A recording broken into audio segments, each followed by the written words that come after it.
Gotta be of help. I wouldn't say I'm here for that, but I'm glad to be of help. Alright, Simplicity, wish me luck. I'm gonna go ahead and guess it's gonna be a lot to process and we won't get all the information right away. Otherwise, we're gonna be here until the end of the episode. Sorry. Hi. Oh no, no, no, no, no, no. Oh fuck.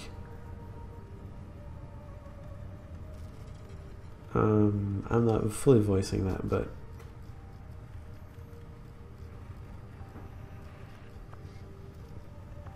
I'm not gonna pull her out because I don't know if that's dangerous or not. So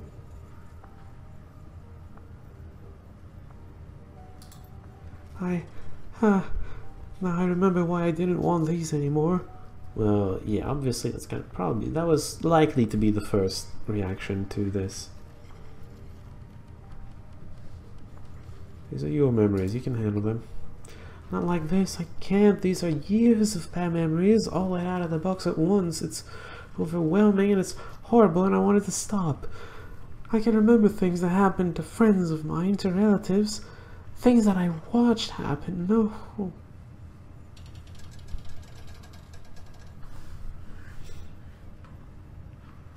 Breathe. Yes, they can. These memories are crystal clear. It's like all of this shit happened yesterday. I can remember watching friends die, and I can see their screaming faces just as clear as I did the day that it happened. It's like watching a trade show, but it's my life and it's real.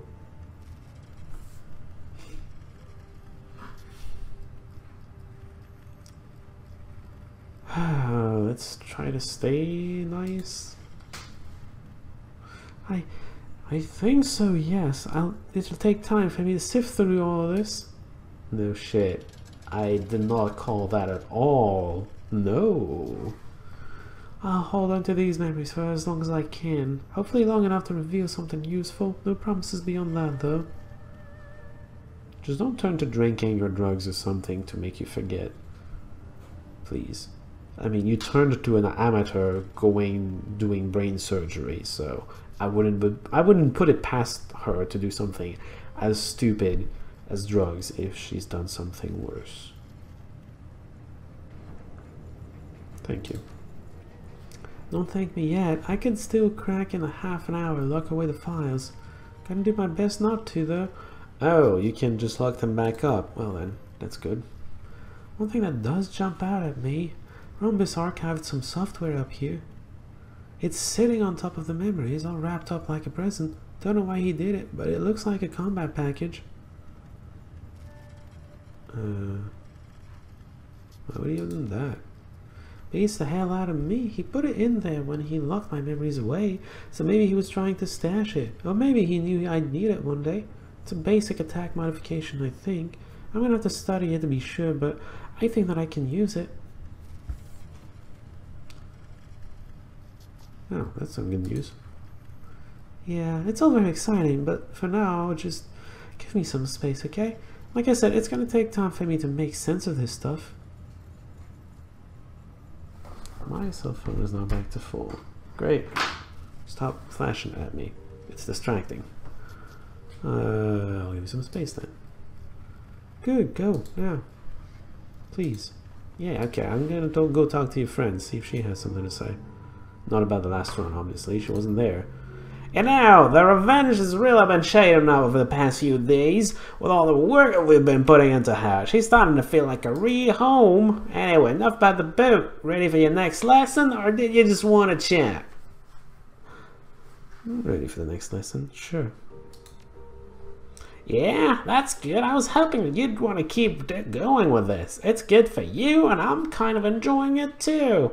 Me as well, all things considered. Maybe that's just because I like her. Probably my favorite character of the three. Probably my favorite character so far. Alright, this is gonna be another long story, so I'm thinking we should take it in chunks. If you've got any questions, you can ask him along the way, and if you need to take a break, we can come back to it. Sound good?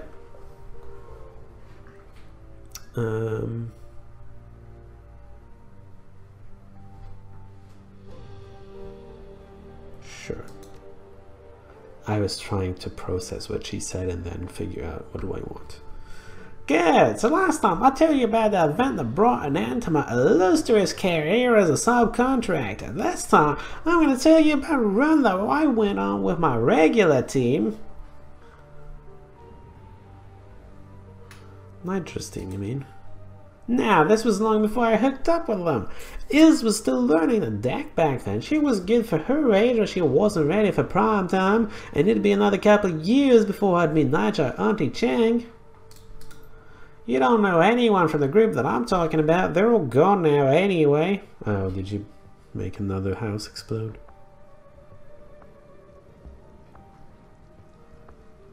Wait, you lost 3 other teams before you hooked up with me? Yeah, I did. Thanks for rubbing it in.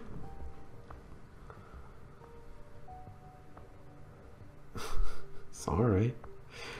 I mean, at the same time, it's like with Shot Mercenary, at some point he points out that like Captain Tagon, that's the captain of the ship, it's Space Mercenaries, whatever, but the captain of the ship has lost how many ships? I think like at least half a dozen in the universe where, you know, when a ship explodes, everyone is dead. There's no survival chance to that, and he's lost, what, 6? Which makes him kind of a ridiculous character. Whatever. I personally, I think it's just funny, but whatever. Sorry. Anyway, that makes me think of that. Don't worry about it. It's fine. When you run the shadows, losing people is an occupational hazard. As Shadowrunners, we're disposable assets. It shouldn't come as a surprise when we get used up and tossed away.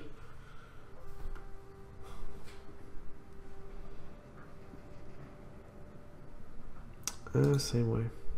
Yeah, you know how it is. People die and that's sad, but there's no sense moping about it. You're good at not moping, let me tell you that. So tell me about them. Sure. Our master was a Hawaiian Jew with poor impulse control, big round guy with lumberjack arms and ringlets in his hair. He called himself Honu. I guess that he loved turtles? I don't know. Street names are weird. We had a tech specialist, Egret. She was tall, gawky, dyed her hair bone white. She had a drone named Arlo that followed her around like a lost puppy. She was kind of a jack of all trades, but she could get the job done. Fun of parties too. I'm sure. Our de facto leader team was a guy named Tui. He was a wiry troll, if you can imagine that, probably about 2% body fat, all skin and bones. Walked with a hunch to make himself look smaller. He was a shaman, followed rat, like me. Was that before you met Rat or after? Just you know, a question. Sounds like an interesting... there can't be that many Rat shamans out there. Not that I've met, but Tui seemed like a really good guy. We got along fine. I actually really liked everyone on the team. They were a lot of fun to run with. I didn't meet this group of yours. Through mutual friends, we actually all lived together before we decided to start running as a team. There was this floating squatters commune out in Hung Hum Bay. It's still out there, actually. I haven't been back in a long time, but I spent a few years living on the Thing, and the rest of the team lived there with me. The squatters commune? Yeah, we called it sinking shit. It was like an enormous raft, all bolted together from old shipping containers. Wasn't the most comfortable place I've ever lived, but the price was right and the company was good. I don't have an idea of the team dynamic.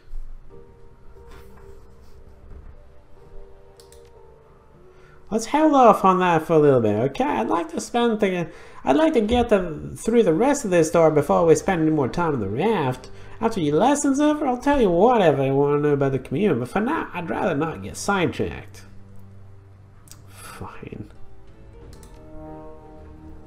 Alright, moving on. So one day, Tui brought us a job. He'd met a client at Victoria Harbour Bar, a rich Eastern Tiger exec. The guy wanted us to steal something for him, a shiny object. Ooh, shiny. I know, it's stupid, right? But that was how the Johnson described it to us, the shiny object. That was what he wanted us to get. He never gave it any other name.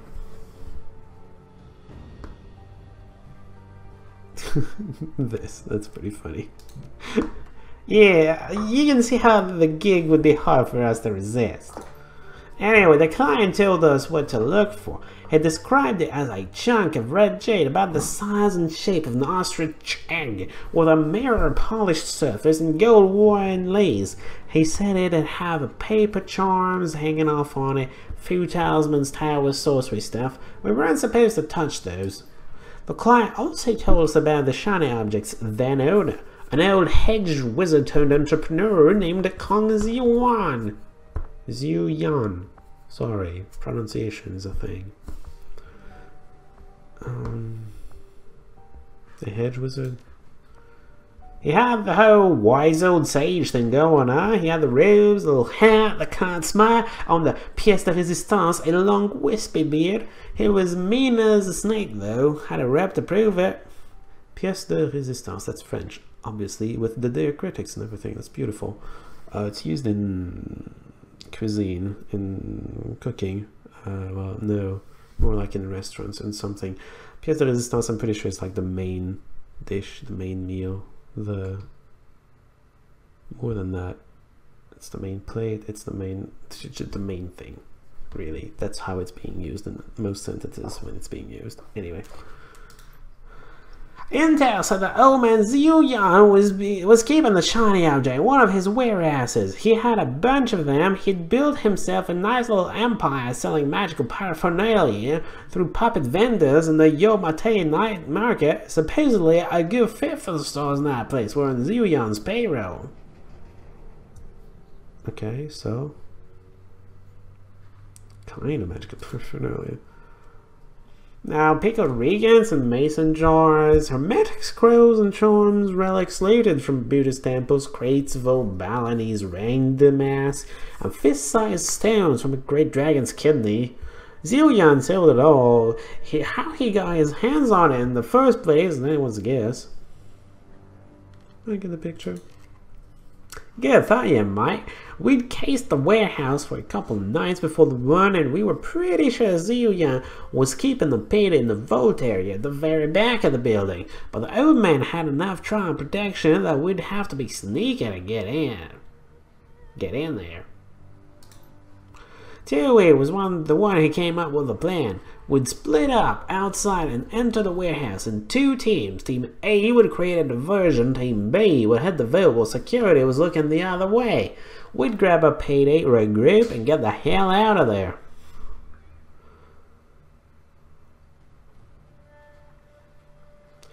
I'd say that.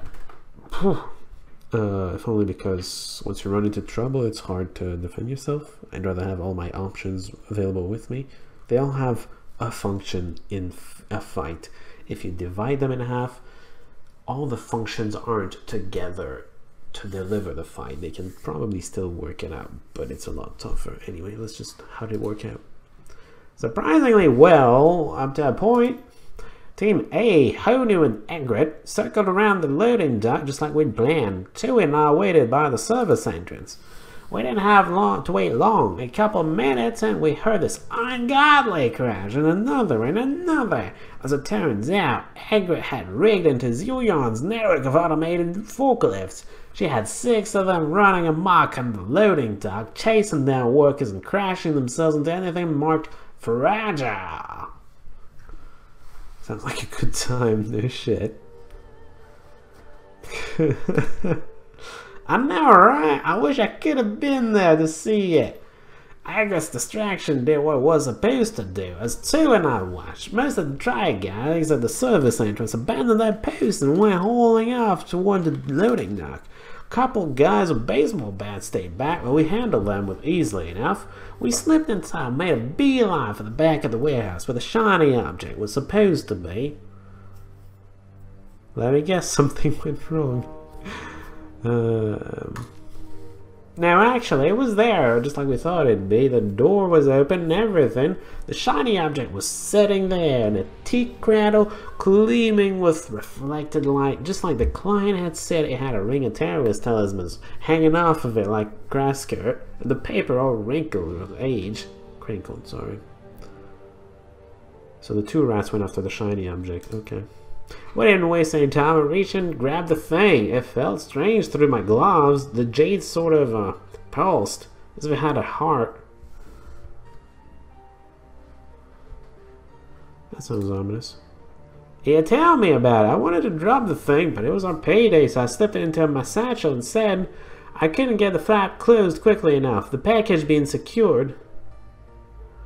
So and I turned hightail out of there, and then things went to shit. Did you... security? Worse! Old man Zuyan himself was standing right there in front of us, larger than life, with sparks shooting out of his eyes. I'm guessing that when he heard the commotion in the loading dock, he'd come running, well, wildly, to make sure that his treasure was safe, and as it turns out, it wasn't, because I'd already stolen it. He looked displeased. He was a mage. Don't be foolish. What do you do? What do you think we did? We had our backs to the wall. We lit the old bastard up. It was pretty epic, truth be told. Spirits were summoned, spells were discharged, the vault door sealed behind Zuyan. That's something out of a movie. At one point, the old man leapt onto Tsui's back and tried to bite his ear off. I won't bore you with a play-by-play of how the fight went down. In the end, we crushed him. Unfortunately, the fighting had caused some collateral damage. Oh, did the payday get wrecked? At some point during a showdown with Zuyan, the control panel for the vault door must have eaten an arc of lightning or the blast of a powerball. It was toast, all black and melted, and neither of us could fix it. Oh, so you were trapped in the vault? Yeah, that's about the size of it, and it was only a matter of time before the old man's remaining security guys found us in there. There was still one way out, a ventilation duct up high in the rafters, but it was too small for Tsui to fit through. He was a troll, after all. I had the shiny object, but I left Tsui there, and security got to him. Well, you do the math. So here's a conundrum. I've got our payday in my satchel. The team is split. It's inevitable that more tried 49ers are going to find us, but we don't know when or how many. Eggert and Honu are holding their own in the loading dock for now. I can stay with Tsui to help fight off the inevitable wave of Triad 49ers, but we'll be badly outmatched, like badly. The odds of survival won't look good for either of us. If Eggert weren't pinned down in the loading dock, she could probably get the vault door open, but in order to get to her, I'll have to leave Tsui alone in the vault. If Zuyan's reinforcements find Tsui before I get by with Eggert, well... So that's the scenario, Seattle. Not a lot to work with. I know. Tell me, what should I do?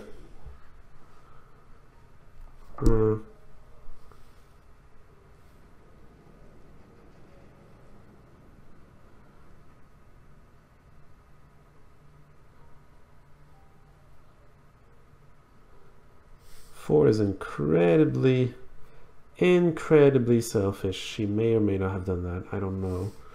I don't know which one she would have done. This, no. Too dangerous.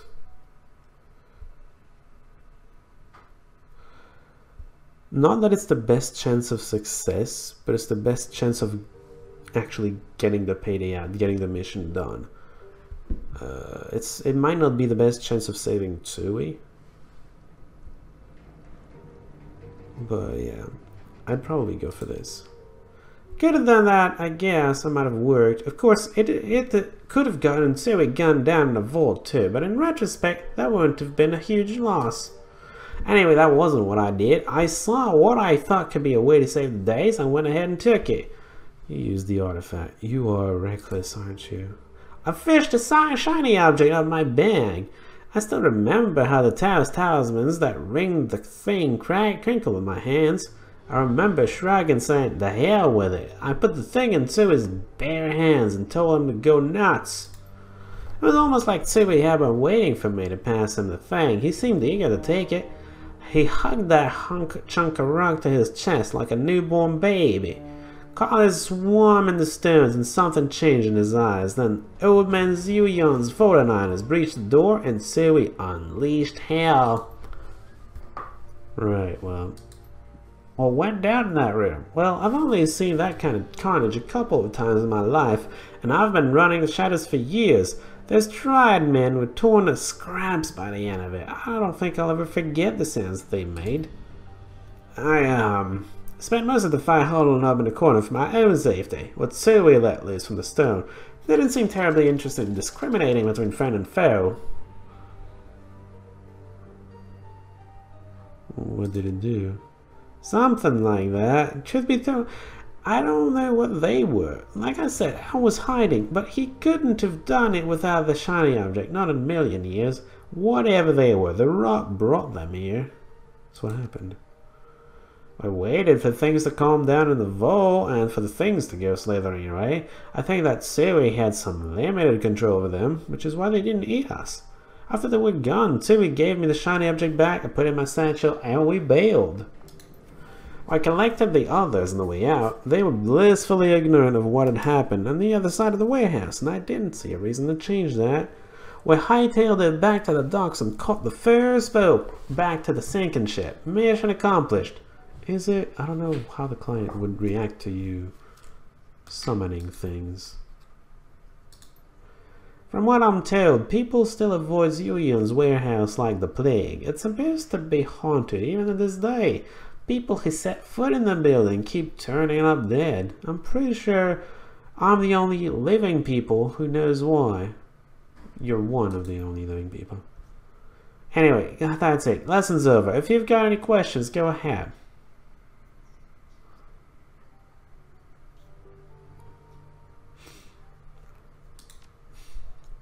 There was when I started telling it. I thought I was going to tell you to be comfortable with breaking the rules.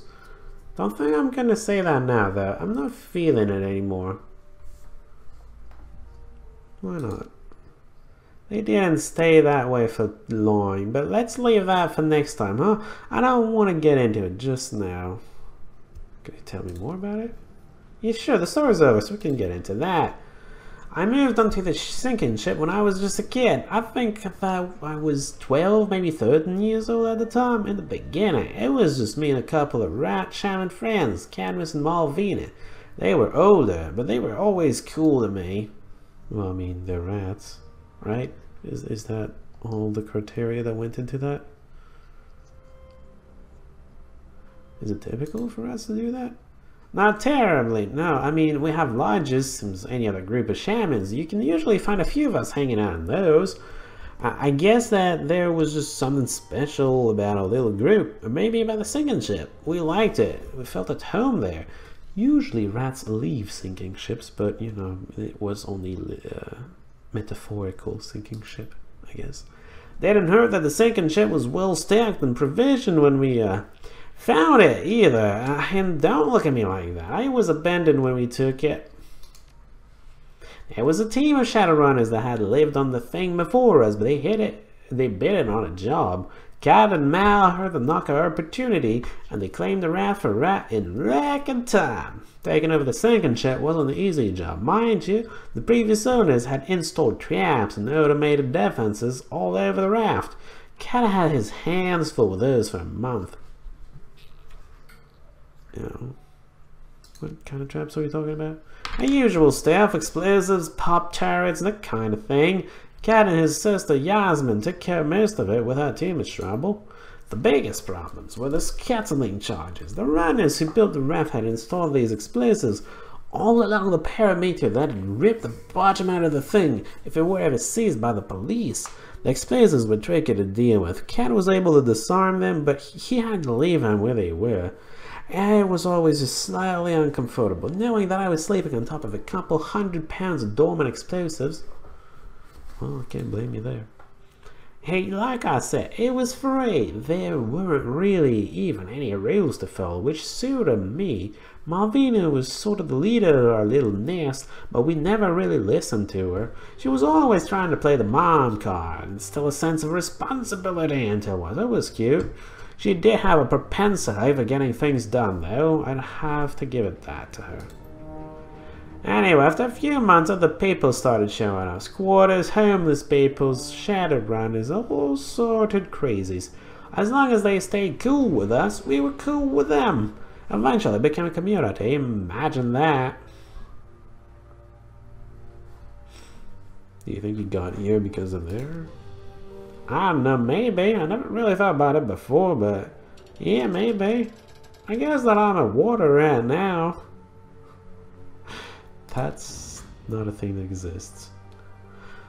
Of course, like I said, it's a long story. So, was there something else you want to talk about? I'm going to take that option just to know what she was doing. You didn't bring me in your last run, so now I don't have much to say. Nice to have a night off, I guess. That's all. Yeah, hey Seattle. I'm sorry that this lesson wound up getting a little unfocused at the end. Not really sure what came over me. It's cool, don't worry about it.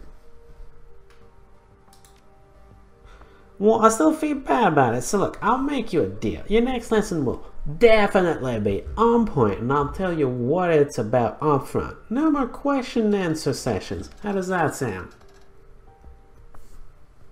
Fine by me. Next time. Alright, Gobbet. You're alright. Does he still not want to talk to me?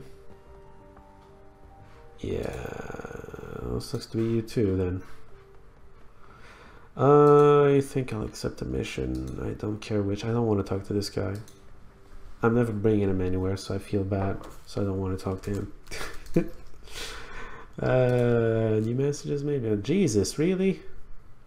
More jobs. Kindly Cheng has an urgent task for us. Little birds have been whispering in my ear about urgent high paying. High paying. You said the magic words. I need money really badly, so screw the other tasks you sent my way. A prototype laser weapon in development by Ares Asia Holdings. For years, the Yellow Lotus and the Red Dragon have been locked in a cold war. Despite this, we remain evenly matched. Neither one of us can attack the other without being exposed or dead to devastating reprisals. Lou wants this to change, and he has a plan. Rather than strike directly, Lou intends to aim external forces at the Red Dragon, specifically Knight Errant. White paper fan named Golden Fall. What is all this? I did not follow any of that, actually.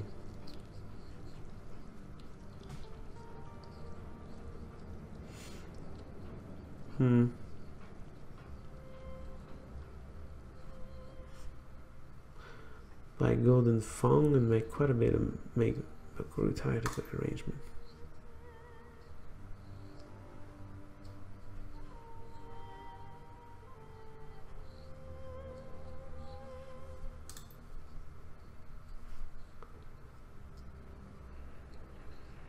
We need to plant the data in a few systems.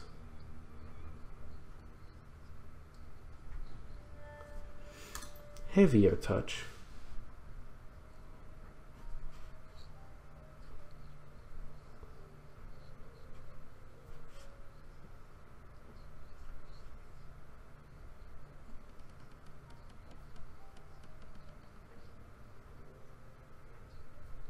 Honestly, keeping it sounds nice, but we'll see what kind of weapon that is.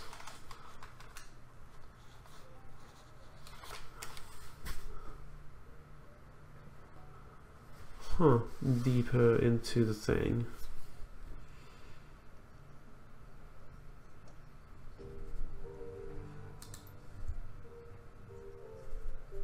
Heavily alarmed.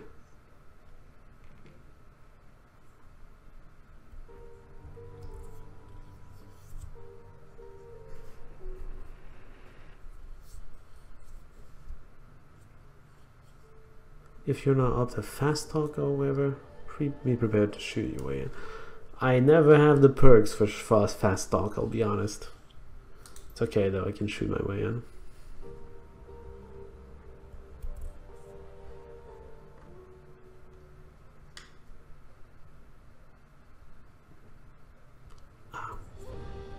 Go back for the moment. I want to see what the other thing is.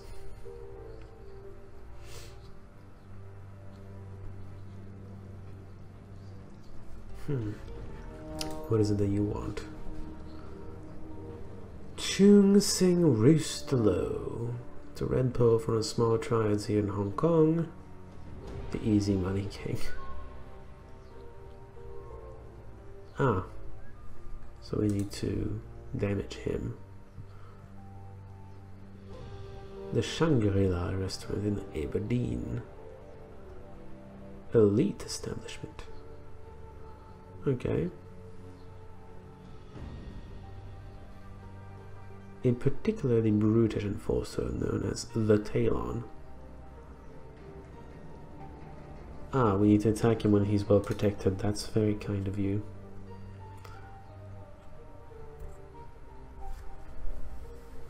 Okay, and you just keep him alive and relatively good health. Ah.